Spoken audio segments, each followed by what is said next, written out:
வணக்கம் நேயர்களே, நீங்க கேட்டுக்கொண்டிருப்பது கமெண்ட்ரி 365.2. இன்னைக்கு மார்வல் ஜாம்பிஸ் டே 4 எபிசோடையும் பட்டாசா இன்னைக்கு இறக்கி இருக்கானுங்க. எத்தனை பேர் இந்த எபிசோட பாத்தீங்கங்கறத கமெண்ட்ல மென்ஷன் பண்ணுங்க. இப்போ எபிசோட் 1 பிரேக் டவுன் ஸ்டார்ட் பண்ணிடலாம். ஓபனிங் சீனே யங் அவெஞ்சர்ல இருக்க Kate Bishop, Riri Williams, Kamala Khan and இந்த 3 பேர் மட்டும் தான் வைரஸ் ஸ்டார்ட் ஆகி 5 வருஷத்துக்கு அப்புறம் நியூயார்க் சிட்டியோட லாஸ்ட் சர்வைவர்ஸா இருக்காங்க. கூடவே நம்ம அயன்மேனோட மார்க் 15 அதாங்க இன்ஃபினிட்டி வார்ல யூஸ் பண்ணிருப்பாரு. அந்த நானோடெக் சூட்டை நம்ம ரீரி வில்லியம்ஸ் ரெக்கவர் பண்ணிருக்கா. எப்படின்னு பார்த்தா what if season 1 episode number 5ல நம்ம ஹல்கா காப்பாத்துக்காக வாஸ்ப் ஜாம்பியால இன்ஃபெக்ட் ஆன நம்ம அயன்மேனை தலையை மட்டும் கட் பண்ணி போட்டு தள்ளிருப்பாங்க. அந்த சூட்டை தான் நம்ம ரீரி வில்லியம்ஸ் ரெக்கவர் பண்ணி இப்போ அவரோட கண்ட்ரோல்ல யூஸ் பண்ணிருக்காரு. அண்ட் ஃப்ரைடேவை நம்ம ரீரி வில்லியம்ஸ் ஃபேஸை கேட்கற மாதிரி தான் காமிச்சிருக்காங்க. அண்ட் அந்த அயன்மேனோட சூட்ல தலை இல்லாம இருக்கிறதுனால ஒரு ப்ளூ கலர் டெடிபேர் பொம்மையோட தலையை வச்சிருப்பா. தென் இந்த 3 பேருமே ஃபுட்ஸை கலெக்ட் பண்ணிட்டு இருக்கும் போது அந்த இடத்துல நம்ம ஷீல்டோட குயின் ஜெட் கிராஷ் ஆயிருக்கும். ஸோ ஏதாச்சும் சர்வேஸ் வந்திருக்காங்களான்னு பாக்குறதுக்காக 3 பேருமே அதை செக் பண்றதுக்காக போயிருப்பாங்க. பட் அங்க வெறும் ஜாம்பியால அஃபெக்ட் ஆன ஒரு பைலட் மட்டும் தான் இருந்திருப்பான். ஆனா அவனோட வயிற்றுக்குள்ள ஏதோ டிரான்ஸ்மிட்டர் இருக்கிறதா ரீரி வில்லியம்ஸ் சொல்லியிருப்பா. ஸோ இப்போ அவனோட வயிற்றுக்குள்ள இருந்து அந்த டிரான்ஸ்மிட்டர் எடுக்கிறதுக்காக ரீரி வில்லியம்ஸோ கமலா கானோ ஸ்டோன் பேப்பர் சிசர் போட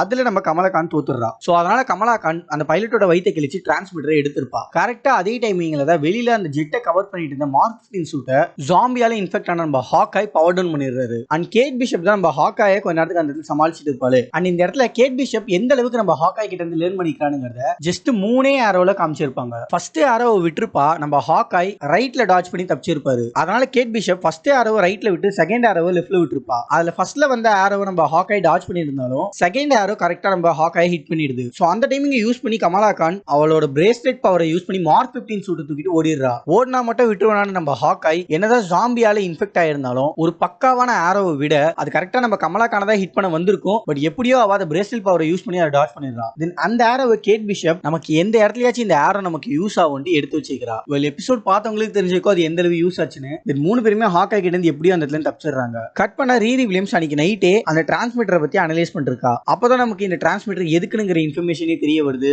இதை நம்ம ஷீல்ட் பூமியை ஜாம்பி அப்பாக்லிப்ஸ்ல இருந்து காப்பாத்துறதுக்காக கடைசியா எடுக்கப்பட்ட முயற்சி தான் இந்த டிரான்ஸ்மிட்டர். பட் இதை கிராக் பண்ண ரீரி வில்லியம்ஸ்க்கு ஷீல்டோட மதர் போர்டு தேவைப்படுது. அதனால 3 பேருமே ஷீல்ட பார்க்க ஹொக்கோய்க்கு கிளம்புறாங்க. போற வழியில பயங்கரமா இடி இடிச்சிட்டு இருக்கும். அதை நான் பார்த்துட்டுமே நம்ம தார் தான் என்ட்ரி கொடுப்பாருன்னு நினைச்சேன். பட் சடனா யாரோ அவங்கள ஆஸ்ட்ரைக்ல அடிக்கிறாங்க. அதுல அவங்களோட கார் கிராஷ் ஆயிடுது. அண்ட் அந்த கிராஷ்ல அவங்க எடுத்துட்டு வந்த மார்க் 15 எங்கேயோ போயிட்டு விழுந்துருது. சோ இப்போ இந்த ஆஸ்ட்ரைக்ல இருந்து தப்பிக்கிறதுக்காக அவங்க 3 பேருமே சேஃபான ஒரு இடத்துல ஒளிரணுங்கிற பேர்ல குரூப் ஆஃப் ஜாம்பிஸ் கிட்ட போய் மாட்டிக்கிறாங்க. பட் கரெக்டா அந்த இடத்துல மார்க் 15 இவங்களை காப்பாத்திடுது. இப்போதான் நமக்கு அந்த ஆஸ்ட்ரைக்க பண்ணது யாருன்னு காட்டுறாங்க.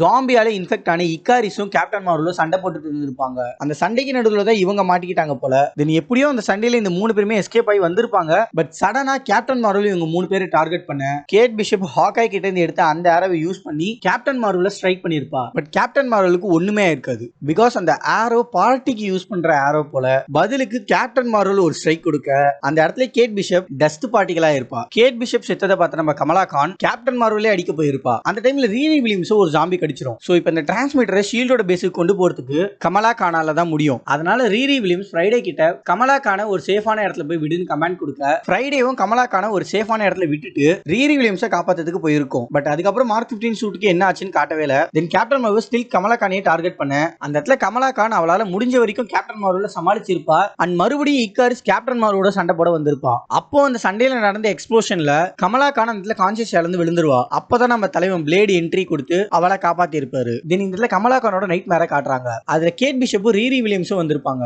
ஆல்சோ அந்த இடத்துல கமலா கானுக்கு பின்னாடி வாண்டா வர அவ அந்த நைட் மேர்ல இருந்து முழிச்சுப்பா. அப்போ கமலா கான் பிளேட ஸ்டார்டிங் பார்த்தது பயந்துருப்பா. ஆக்சுவலா நம்ம பிளேட் மெக்சிகோக்கு தான் போயிட்டு இருப்பாரு. பட் கான்சு வேலி ஆஃப் புரோக்கன் காட்ஸ்ல மாட்டினவங்கள காப்பாத்துன்னு நம்ம பிளேடு கிட்ட சொல்லியிருப்பாரு. வேலி ஆஃப் காட்ஸ் ஏன் மென்ஷன் பண்றாருன்னா நம்ம கேப்டன் மார்வலும் இக்காரிஸும் 2 பேருமே மோஸ்ட் பவர்ஃபுல் பீயிங். அதனால ஒருத்தங்களை இன்னொருத்தங்க ஜெயிக்கவே முடியாது. சோ அந்த பேட்டில் முடிவே இல்லாம போயிட்டே தான் இருக்கும். அதுக்கு நடுவுல யார் மாட்டினாலும் அவங்க தான் காலி ஆவாங்கன்னு சொல்லியிருப்பாரு. இதை கேட்ட கமலா கான் இதெல்லாம் உனக்கு எப்படி தெரியும் நம்ம பிளேட பார்த்து கேட்க அதுக்கு நம்ம பிளேட் இதெல்லாம் எனக்கு தெரியாது ஆனா கான்சுக்கு தெரியும். அவன் தான் சொன்னா உன் கையில இருக்கிற டிவைஸ் ரொம்ப முக்கியமான ஒண்ணுன்னு. சோ பிளேடும் இந்த இடத்துல கமலா கான் கிட்ட நீ ஒக்கோய்க்கு தானே போகணும் நான் உன்னை கூட்டின்னு போறேன்னு சொல்ல கமலா கான் பிளேட் 2 பேருமே ஹொக்கோய்க்கு கிளம்புறாங்க. தென் போற வழியில நம்ம பிளேட் மென்ஷன் பண்ணிருப்பாரு கான்சுவோட ஃபர்ஸ்ட் அவதார் இந்த ஜாம்பி அப்பாக்லிப்ஸ்ல இன்ஃபெக்ட் ஆனதாவும் அதனால தான் இப்ப பிளேட கான்சு சூஸ் பண்ணதா மென்ஷன் பண்ணிருப்பாரு. அப்போ மார்க் ஸ்பெக்டர் ஜாம்பியால இன்ஃபெக்ட் ஆயிருந்தா அப்ப அந்த ஜாம்பி யாரோட கண்ட்ரோல்ல இருந்திருக்கும்? தலைவன்குள்ள தான் 3 பேர் இருப்பாங்களே. தென் அடுத்த நாள் நைட்டு தான் ஷீல்டோட பேஸையே ரீச் பண்றாங்க.